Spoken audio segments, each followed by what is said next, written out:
What's up, everybody? Welcome into another episode here on Sarah Boone.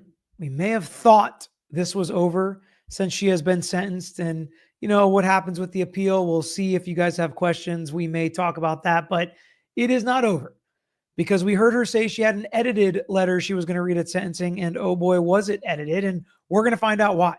Her lawyer, James Owens, and team was trying to help her out by editing this letter because the parts that he edited out are some of the most despicable parts of this letter, where she says things to the judge that if she had any chance at not getting life, these would have completely nuked those chances.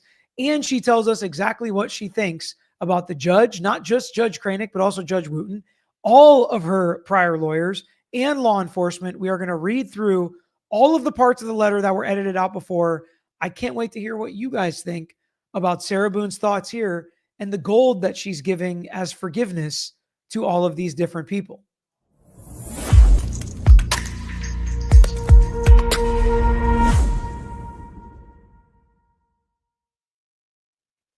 All right, so you can't see the letter because I'm too big. There we go. Here we go. Mr. Michael Kranick, I am enclosing, please, my complete statement to you and the world as I partially read during my sentencing hearing. Okay. So she is sending this to Judge Kranick. She wants Judge Kranick to read this, and she wants the rest of the world to read it too. Okay. And that has kind of been not a secret part of the case. I don't know what the word is I'm looking for. Kind of an underplayed part of this case is she has complained about the media. She's complained about the money and the people watching and all this stuff. She is specifically seeming to, I don't know about use the media, but put stuff out there for the world to see because she wants to try and control the narrative of her case. It's unusual, especially for lawyers represented by private counsel, to do things like this. But it would be especially unusual for a defendant to do this and for it to work. Most of the time, the public and the world does not see the case the same way as the defendant does, especially after they're convicted and sentenced to life in prison. By my reserving particular parts of my very true and meaningful statements, I was hoping to have been graced with your forgiveness. So in case we were wondering why she agreed to edit out these parts of her statement, she lets us know right there. She was hoping to get some grace and forgiveness from the judge, which my guess is, and I'm just guessing, I haven't talked to him, my guess is James Owens said, this is your best shot at grace and forgiveness if you cut this stuff out. And she didn't cut this stuff out because she doesn't believe it. She didn't cut this stuff out because she doesn't want to say it. She cut this stuff out purely to try and get some mercy from the judge, which, from my perspective, makes it disingenuous, right? She was only doing it to try to get something, not because she was trying to do the right thing. I was hoping to have been, understanding and in consideration at any level or degree. For me, unfortunately, and regardless of whom I had speak on my behalf, or the number of your ignorant underlined mind was already made up. So it seems like these first 4 pages that she lettered A, B, C, and D before the 20 plus pages to follow were written after her sentencing. So she calls the judge ignorant right here. And what does this do, right? She's already been convicted. She's already been sentenced, right? So what does this do? Does this have any effect on her at all? Does this have any effect on her case? Any effect on her future? I will tell you. Appellate court judges are also people. They are human beings. They see and they hear what happens in the world. So I'm not saying it's going to be part of her appeal, but any appellate judge that may be involved in this case that reads the docket or sees this letter, I don't think it's going to help Sarah Boone. Just in their mindset of, okay, I'm going in here, I'm putting everything out, and I'm just going to decide this case on the case. Well, this is just one more thing they're going to have to put out of their mind.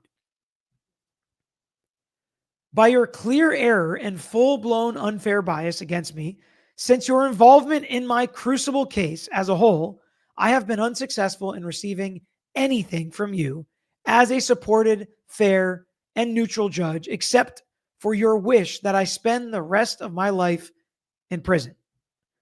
Certainly not the judge's wish that Sarah Boone spend the rest of her life in prison. That was something within his discretion based on the sentencing guidelines of what she has been convicted of. Please know and always remember, Mr. Kranick, I forgive you, still and sincerely. And this is where the tendencies of her behavior seem to rub people the wrong way, even sometimes myself, I will say, when she cloaks this in forgiveness, right? Like she is being the bigger and better person. She's taking the moral high ground by forgiving these people, yet continuing to name call and say nasty things about them.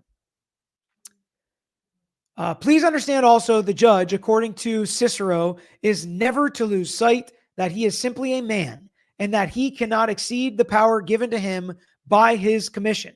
I think Judge Kranick would agree with you there. And sentencing you to life in prison is well within that power and discretion he has as a judge. That not only power, but public confidence has been given to him, that he ought always very seriously to attend not to his wishes, but to the requisitions of law, of justice, and religion. Again, I know she's calling them his wishes, but very literally, this is his job and within his discretion in the law. I didn't think necessarily, once we heard the case that it was going to go life. Once I heard her comments, I got more confident it was going to go life, but life was within his discretion, and life is what he chose. It was a decision, not a wish.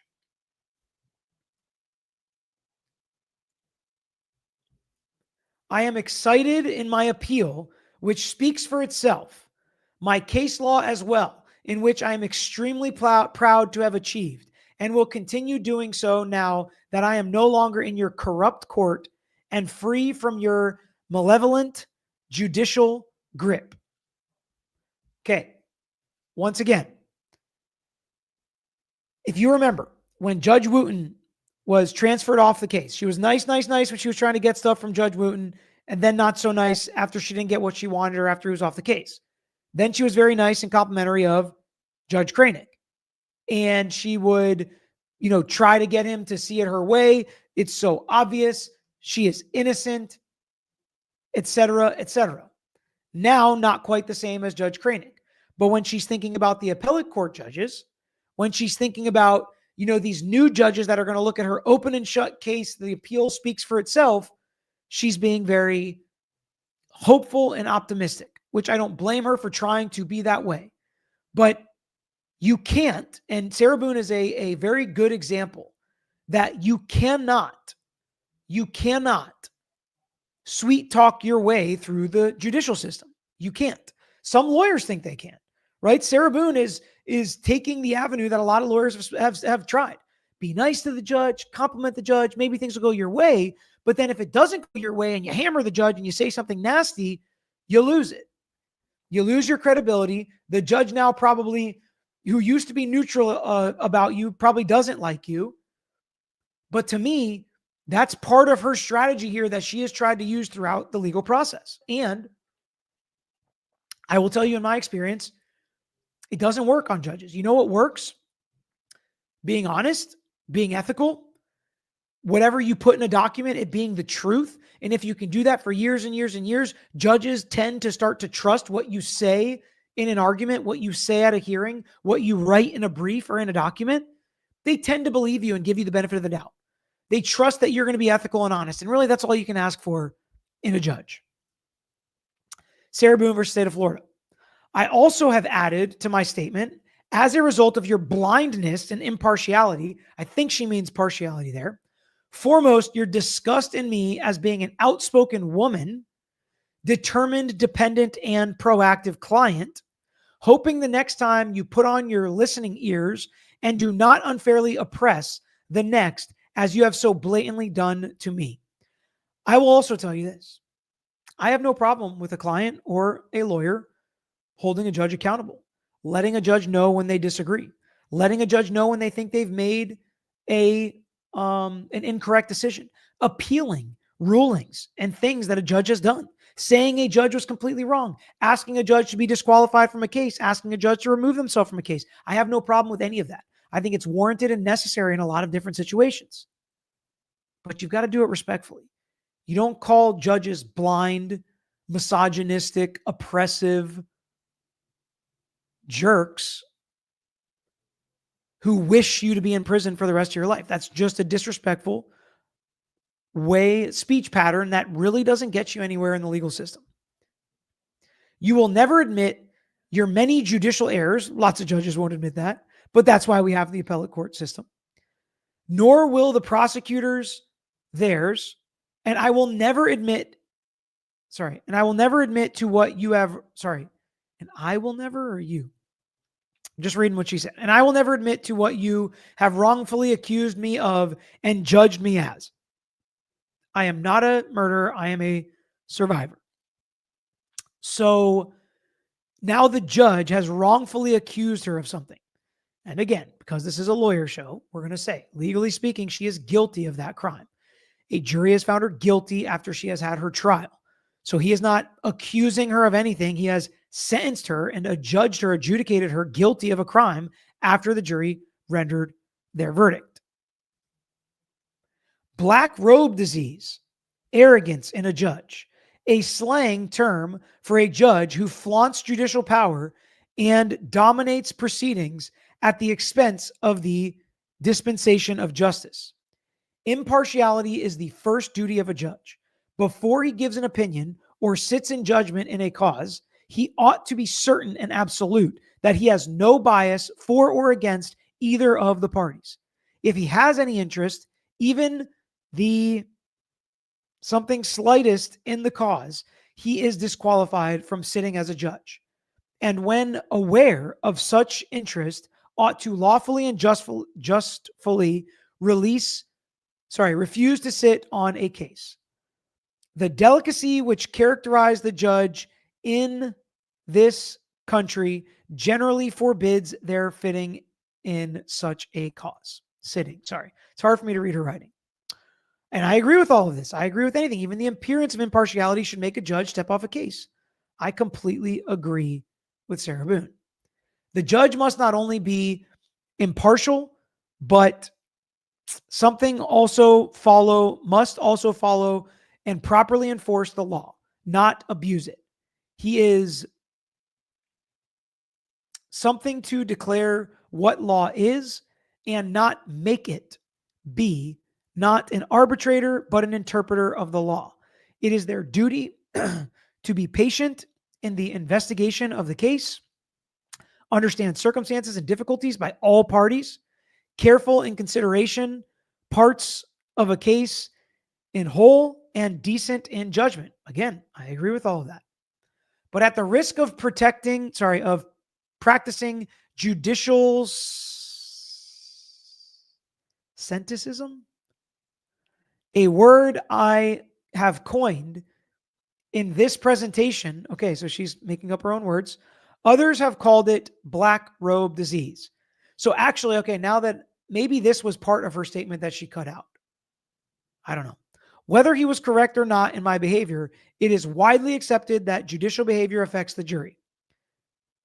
And then there is the worst of judicial ailments, the black robe disease, which is otherwise known as arrogance. Trial judges are affirmatively charged with a fair trial and must intervene sua sponte to that end when necessary. That duty encompasses not only the avoidance of error, it occurs, but the fair correction of error that may have occurred earlier in a proceeding. In the instant case, the trial judge did not analyze the evidence, he added to it. And this is her citing another case, by the way, dealing with a more mere mannerism of the accused in giving his testimony. The judge put his own experience with all the weight that could be attached to it in the scale against the accused. So this is probably a case that was overturned because of some kind of judicial error, and the judge acted in a way that was completely inappropriate, that she is arguing applies to her case and to Judge Kranek. All right, I need to take a little break from reading, and let's answer some questions. Great shirt, homie. Thanks for this update. Siobhan, happy to be here. Glad you guys are here. If you haven't hit that like button yet, everybody go ahead and hit the like button, subscribe to the page. Buzzman Jr. Peter, can the judge seal the docket? He can't just seal this letter because he feels like it or because he's embarrassed. There has to be a reason if anything's going to be sealed. And in Florida, it is very unusual that things be sealed. You better have a very good reason if you're going to ask for the docket or any document to be sealed. Ezra, I love how incomprehensible she is and how she just repeats the same stock phrases like a bad video game NPC, or makes up words, right? Or just like smashes stuff together, like legal principles that we all agree with. We're like, yes, Sarah, we agree with you. Judges should not sit in cases where they have conflicts. Judges should not insert their own interests or wishes in cases. Judges should not act inappropriately. They should not comment to the jury in the middle of trial about defendants' mannerisms while they testified. We all completely agree there. Now tell us how it affects your case. And please don't name call the judges and lawyers. That's just not helpful. John Garner, Webster Dictionary needs to print her letters as examples of narcissistic behavior. I mean, I don't like to make medical diagnoses. I don't like to, do things I'm not qualified to do like that, but holy cow. What I've read from some of this, maybe the shoe does fit. Maybe it does. I don't know. Judge K put this in her file. He doesn't have a choice, right? If she writes it and it's public and it's part of her file, it's part of her file. It's not like it was his choice to do this. We need to give Sarah the new pens, the kind with disappearing ink. Yeesh. Azam, Peter, 442K subs. Yes, steadily growing. Thanks to you guys. That's awesome. Thank you to everybody that has subscribed. All right, we are going to skip pages 1 through 8, which is her apology / forgiveness of George Torres and the Torres family, which we all heard because she read this part pretty much in its entirety at sentencing. But we are going to start back at page 8 near the bottom when she talks about her gold running deep for her prior attorneys. So this is going to be the next section that we read together. Let me make it big for you guys. Okay, here we go. A sip of coffee because I need it. My gold also runs deep for my prior attorneys. Mauricio Padilla, who sold me the world with empty promises, then abandoned his responsibilities as my attorney after taking 2.5 years of my life when finally realizing he was in over his head, all while hoarding JAC dollars to feed his staycations with his family when in town from Miami, for having resources ready and available, not allowing me, the client, to ever utilize, which could have greatly progressed my case and perhaps concluded, only for him to decide water parks, fine dining, and choice hotels were more important and on the JAC's dime. That would be a crime, right? It would be unethical. He could lose his license if this is true. And she's just throwing these accusations out. Scorched earth is what this looks like. Not a care in the world of anybody else. Now, if it's true, it's despicable. You shouldn't do that. Shouldn't take the JAC's money, which is our taxpayer dollars, and pay for expensive restaurants and hotels and water parks. Highly doubt that's what's happening. But that's the accusation she's levying at him. And again, this is all her gold, the forgiveness that she's giving to all of these people. And while forgiving them, airing out all their dirty laundries, either reiterating or for the first time, making the nastiest accusations she can against each individual person cloaked in forgiveness. I forgive Frank Bankowitz for committing perjury, again, a crime, to the judge and on court record about my attempts to be a proactive defendant and client, inquiring about my discovery, then trying to communicate with no answer or correspondence in any manner for 1 full year and 2 months before I was able to finally meet with him in the courtroom, only to receive his motion to withdraw. Frank Bankowitz is forgiven for his greed in taking $15,000 from the JAC, who honorably aid indigent defendants, so the JAC is honorable at this point, as myself, for taking advantage of and robbing the justice system by lying and avoiding clients, taking their money, and the JACs. Ian Uendo says he forgives me for this video. Thank you, Ian Uendo. I apologize. Chris K said, Peter, I was going to get Sarah a thesaurus for Christmas, but it looks like she doesn't need it. Well, she's got Sarah's dictionary. That's for sure. Peter, I was in JP court today. I left with the state's motion to dismiss. Woot, woot. Awesome. Cleansed in fire. To me, this just solidifies my opinion that the defense mental health expert was a complete and unapologetic biased shill. So what I will say about the defense's expert is she did say that Sarah Boone exhibited narcissistic tendencies. So it's not like she said Sarah Boone was great or that she wasn't a narcissist or didn't exhibit any of those tendencies. It's not like she said that. So I will say that.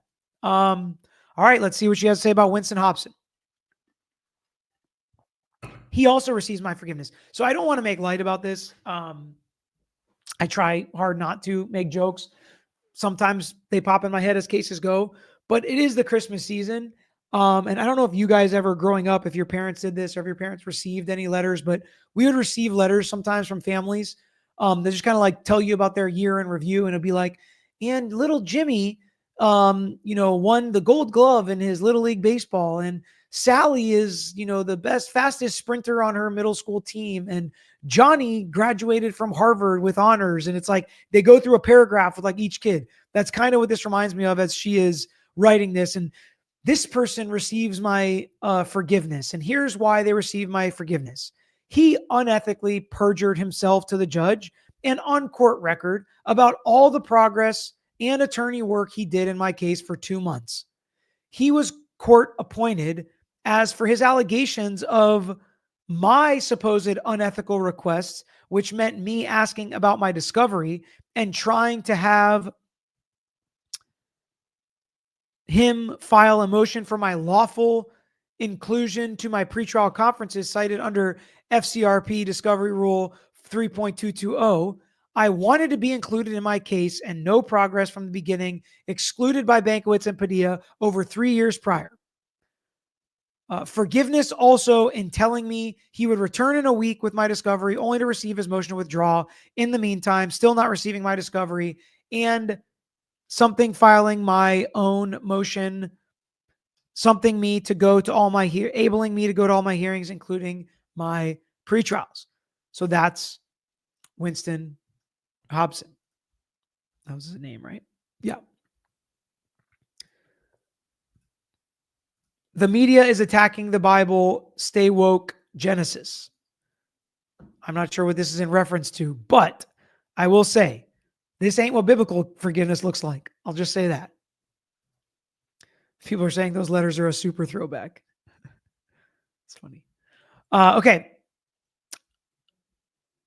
Continued forgiveness in his greed, Hobson's greed, and selfish intentions also for robbing the JAC and indigent defendants of $15,000 more, nothing justifying any work he really did do in the handful of days he represented me as my attorney.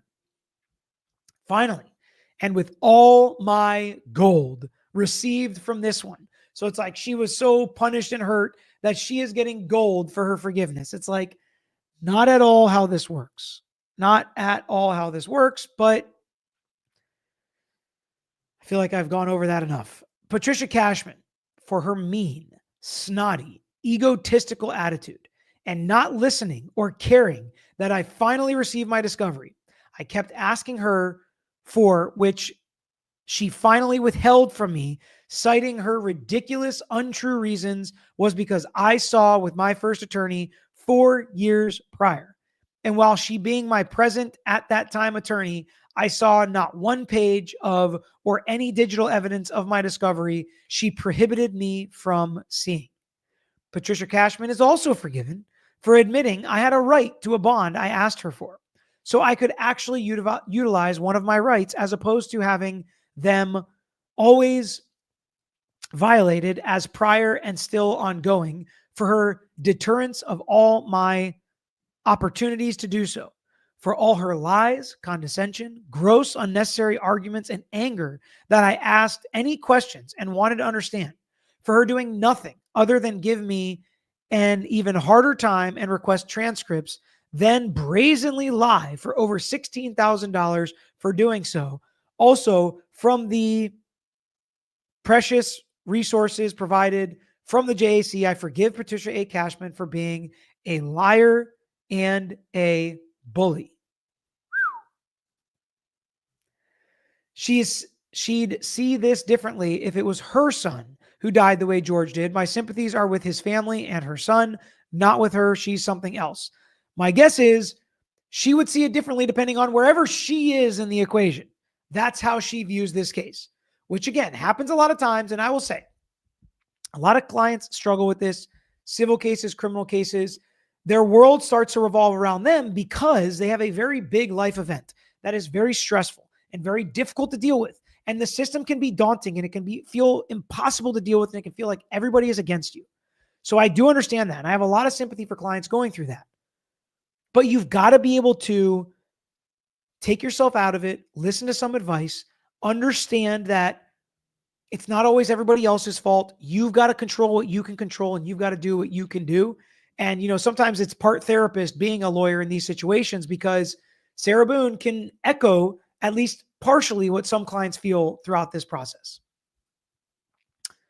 Forgiveness for all those who did not include me to receive my $15,000 that I worked for when Judge Kranick forced me to be my own attorney to represent myself as pro se.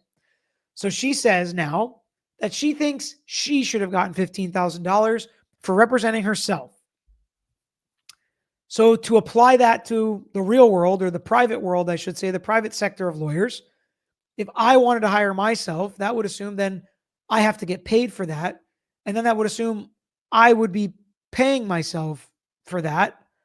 So I'm not really sure how that would work because we don't have a system where like somebody else pays the lawyer you want, unless again, it's public defender or court appointed. And that doesn't work when you represent yourself. So this statement, which by the way is also underlined, leads me to believe that she is very far down a certain path at this point. And James Owens and team, anybody representing her, like that had to be incredibly difficult. Incredibly difficult. I actually and finally got my own discovery almost 5 years later, filed motions, and prior should have done. All prior, I guess, lawyers should have done, making them the most expensive motions ever at over $46,000 between three prior attorneys, Frank Bankowitz, Hobson, and Cashman. First off, definitely not the most expensive motions ever. Number one. Number two, she's literally almost making an argument like they made to the JAC and the judge as to why they deserve this money. That's literally what she's doing in this letter. And she wanted to read this to the judge in sentencing?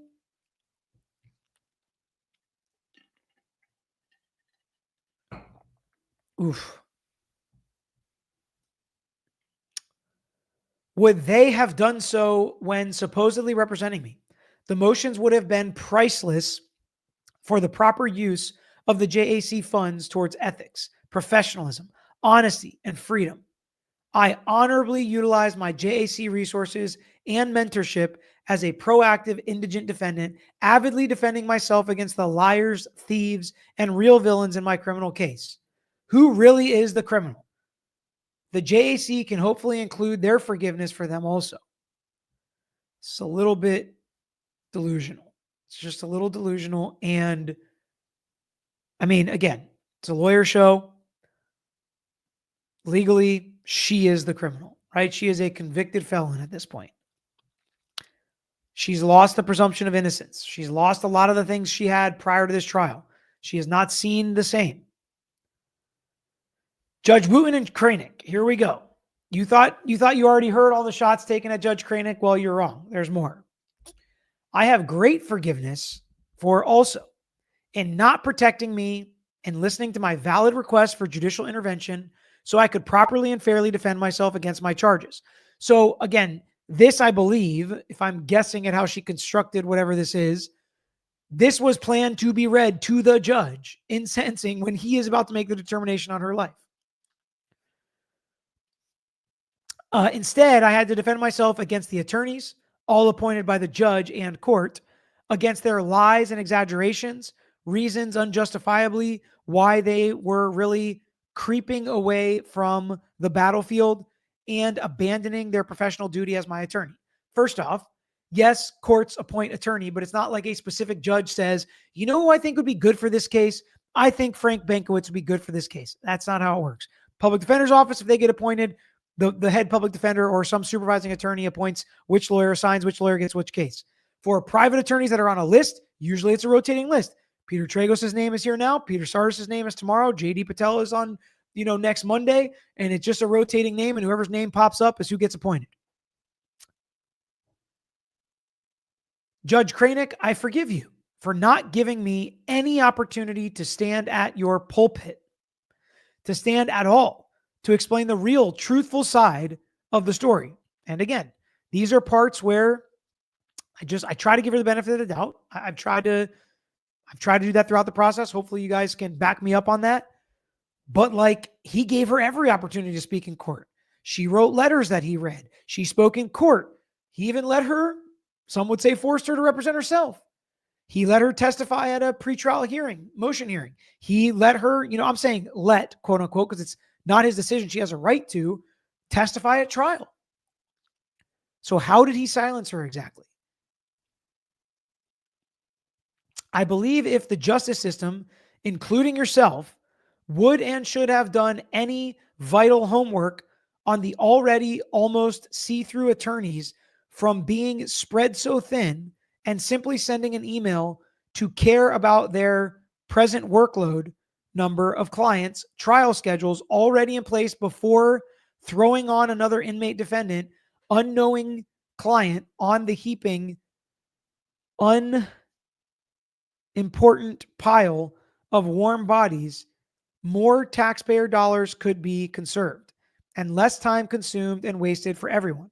Regardless of what part they play in the supposed system of justice, my forgiveness is deepened for taking even greater time of mine away years by not caring to ask me anything about anything to understand so you could justly render your life-defining judgments and withhold any more bias and prejudice. So again, I don't disagree with some of what she says here. I think there are certain lawyers whose caseloads are way too large. They can't possibly have enough time to handle all these cases appropriately, and they shouldn't be appointed more cases. But we have an overworked, underpaid public defender's office. We have lists that are not long enough of court-appointed private attorneys. So it's a very big problem without an easy solution. But I do agree with some of what she says here. Michael says the only positive thing about Boone is that she has decent handwriting. She can now put it to good use with a lifetime of letters from prison. I don't think she's a dumb person. I think she's smart. I think she has some mental health issues, potentially, as have been diagnosed and testified to at trial. But I think life could have gone a different way from her if she would have maybe had some more personal awareness and social awareness. Shannon. Hi, Peter. I think Melody Fairness, the burn pile murder trial, took notes from Sarah Boone's sentencing statement. Would you be willing to cover the statement as well? Love your channel and all you do. Thank you. So Shannon, I was probably going to wait to tease this, but since you asked, I might as well. It's just us family folks here, right? So I didn't watch this trial, and this was the most asked about video, Melody Ferris's sentencing statement, that I have ever had that I did not end up doing a video on. So, and that's kind of a lot of clarification I gave there. Like, I've been asked, other videos have been, more requests, but usually I do a video on the ones that I get a ton of requests on. This was one that I didn't, just because I didn't know enough about the trial. Well, my podcast guest for Monday covered the trial extensively, streamed the entire trial, was even mentioned in the trial as somebody covering it because some people involved in the trial was watching his stream. He asked to talk about this case. So Monday's episode of the podcast is breaking down the Boone Pyle murder trial and her statements at sentencing. So make sure you're subscribed and you have that reminder bell hit so you don't miss it. And to find out who the guest is, follow us on Twitter and Instagram at LawyerYouKnow. On Twitter, I think, and Instagram is at Tragos Law. And you'll hear the teaser and see who that guest is. Do you think the judge knew what go, life, or after so-called speech? My guess is he had his sentence prepared and was planning on giving her a life sentence. Very smart people can have no common sense. That's very true. Very, very true. All right, let's keep reading.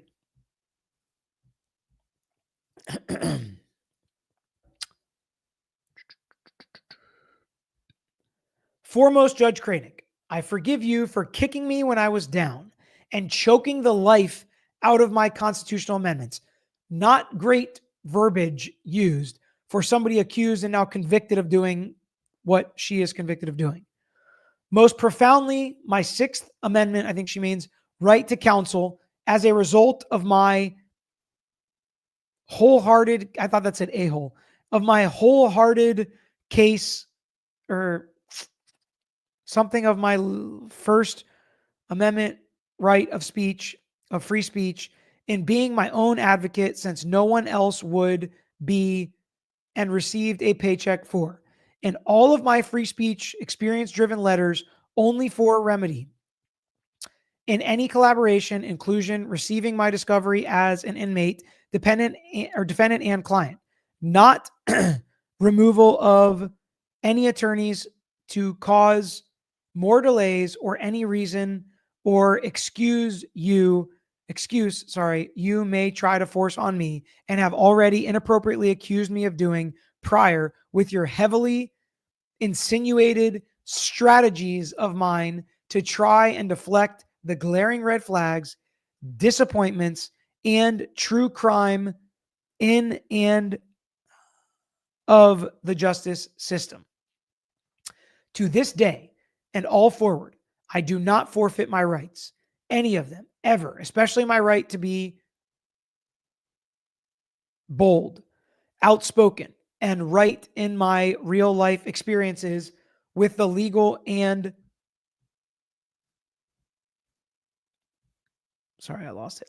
justice systems. You weren't there, Judge Cranick, in anything, no meetings, phone calls, visits, and still took my rights and oppressed harder. I must now defend myself against you, praying you do not care too late as all the others, and retaliate further against me as a still proud citizen of the United States of America, and freely, excitedly using my God-given right to still try and defend myself, to stand all the way up for you to remove my freedom altogether by allowing and approving my something would bloody body parts, bumps, bruises, and all the rest of the beatings I endured. I hope you can finally see and understand just some of the pain from the extreme difficulties, obstacles, and unfairness, especially in my due process, you have added in my criminal case and life as an inmate, defendant, and client. All is forgiven. For detectives, all right, before we get to the detectives, I need another little break. This is a lot. I'm like sweating here from reading all this. By not accepting that very generous plea deal, the only person she needs to forgive is herself. How do you think Sarah will work with her appeals team? Well, an appellate lawyer's job is easier sometimes than a trial lawyer's, because what they can say is, Ms. Boone, I hear you making that argument. I know you're saying that now, but we are limited to what is in the trial, to what happened in the trial.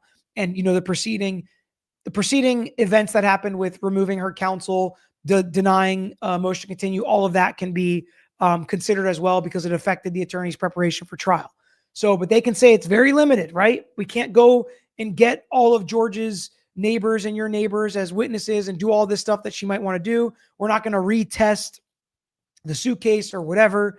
It's a lot more limited scope.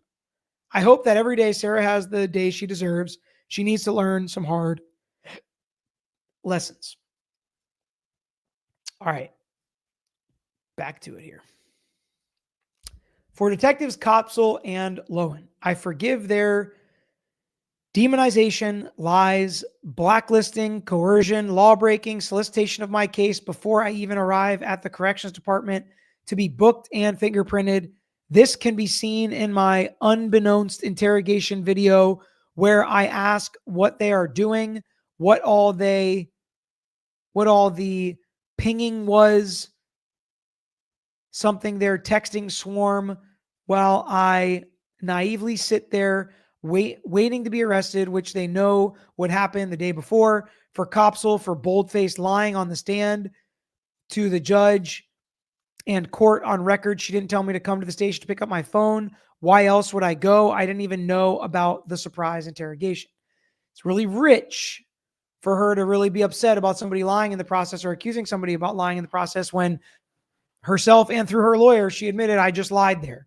I was in a situation, I just lied. I forgive them for also lying how the news showed up to record my walk of shame. Still worried about her walk of shame. Handcuffed and confused on camera.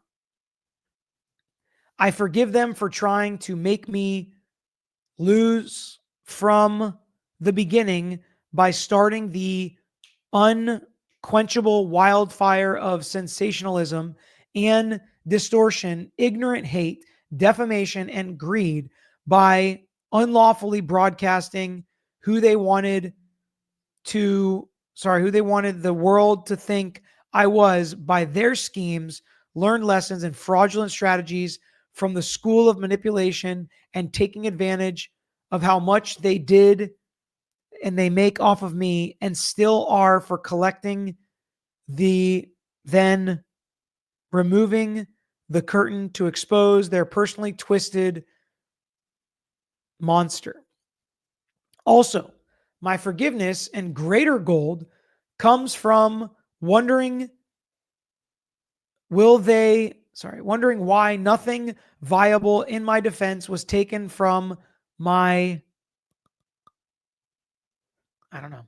AKA the crime scene to aid in my truth, such as the butcher knife, 5-prong garden claw, or hammer under the table together outside where George had easy access for use if I tried to leave or call for help while being held against my will during his rageful binges, or my bloody pillowcase stained from me being backhanded because I hid the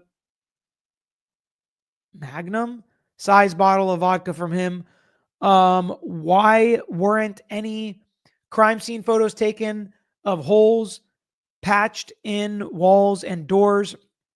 Some doors missing knobs and all locks George removed, cracked windows, broken furniture, obvious unnatural distinction in my something townhome. How and why were those missed? Something about or not questioned so I could explain some of my terror. So what's interesting about this is a good point. Sometimes this is a good defense, right? That they did not process the crime scene appropriately. They did not gather all the evidence. Now, one of the issues and good arguments the state has on this point is you never told us you were a battered spouse. You told us everything was great. Everything was fine. You weren't scared. You never once said this was self-defense in the beginning of the investigation. Now, it's still the state's job, and they still should have done this, the law enforcement's job to fully investigate. But if they don't know something's relevant, they're not just going to take everything from a crime scene, right? They have to know why it's relevant, which is also why getting a good lawyer on the case, telling them your story, and having them determine what your defense is based on your story and the facts that you tell them can be really helpful and why you need it early on, not 5 years down the road. Be a Good Human said delusions can be entertaining when they aren't dangerous. Well, they can be scary when they're dangerous, right? All right. It makes no difference. All is forgiven. Here we go. Prosecutors, Mr. J and Cacciatore. My forgiveness is also extended for your inappropriate attributed. I don't even know what that says. For having to go through years of my pictures, videos, texts to erroneously piece together your deceitful, damning version of what really happened and who I am.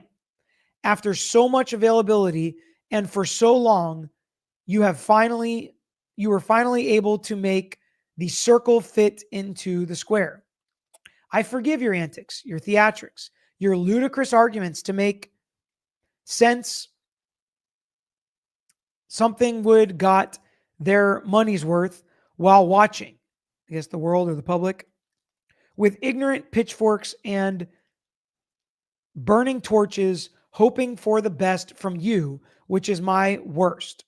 Instead of dropping the mic, Mr. J, you dropped the bat. For the yelling, finger pointing, and intense something to force your theatrical or theoreticals and fantastics on the jury by using imaginary space and adventures and fictional characters to blind and bedazzle them with your far, far away from the truth dramatization. In all of your pieced together productions, I forgive you most for never seeing the light in people, their human goodness, human and big hearts. You wake up to seek out the opposite, to condemn, to take the lives in your own way. And it's like, so one way I like to live, right? Something I think is important is if I'm going to say it to other people and I'm going to ask other people of it, I want to be doing it myself, right? If I'm going to ask you to be a better person, I'm going to ask you to be respectful and graceful to people that you disagree with and talk to in this channel. Well, I'm going to do that myself. It seems like Sarah Boone doesn't have that same vibe where she's asking to see the best in people, to be nice to people, to be kind to people, even if they're not kind to you. Doesn't seem like that's really how it's going. See the good that does exist in all of us inherently and unforced, even as the proud Mr. J stated, the kicked dog that bites. Mr. J, who kicked the dog in the first place. In my wisdom, it's usually best to leave the sleeping dogs lie, then they don't bite. All right, this last section that we're going to read is all about the jury. What does she think about the jury? I'm not really surprised about how she feels about the prosecutors, but what does she think about the jury? That's the last part. Reese's mom, Sarah, no one forgives you for hurting George. Law nerd JM, is it recovery addict? He was mentioned. Well, you'll find out in like 2 days. We're going to post a teaser in 2 days. Go watch the teaser. Hit the little heart button on the teaser. It'll be fun. It'll be fun. Okay, here we go. My gold goes out to the jury for not understanding my cracks from being blinded from the injustice and the malpractice and all of the judicial and prosecutorial errors, the very apparent violations of my constitutional rights, driving my case and entire trial, which ceased mass confusion and dysfunction. So she forgives the jury for not understanding, for being blinded, for being misled from judges or by judges and prosecutors. She forgives them. I forgive the jury truly for being weary from this confusion and dysfunction. Also, from being something and tired and wanting to go home to their families after being away from in full capacity for 2 full weeks. I understand. So this was interesting. they did stay late, right? And there is a worry of the jury wanting to go home, but they came back so quick. It was like, I'm not really sure what day they started really would matter, number one. But number two, for, forgiving the jury for not understanding or for being blinded or for being tricked or duped. It's one thing to make that argument if you don't get on the stand and tell your story. It's another thing if you took the stand, you told your story, you told the jury what you believe happened from your perspective, and they just didn't believe you. So, how do you explain that? How do you explain that? From this and their brash, misguided, corrupted decision, I was wrongfully judged a murderer instead of a survivor. For this, all is forgiven. For this, I can still survive and stand tall, having an even greater, the greatest opportunity to finally be understood in the Supreme Court for my appeal. Okay. I didn't lose. God just wanted me to win in a different way. Freedom in forgiveness. Then the last section is how she forgives herself for not doing something sooner. In my soft-spoken conclusion, I ask this: would I be the darling mother, celebrated woman of the year if it were I who died? How many daughters, mothers, sisters, aunts, grandmothers, nieces, and friends have been because they did? I am a survivor. So she's even basically saying, like, George has it better than me. That's what this sounds like to me. Learn to do good, seek justice, rebuke the oppressor, defend the fatherless, plead for the widow. Isaiah 117, protect the abused.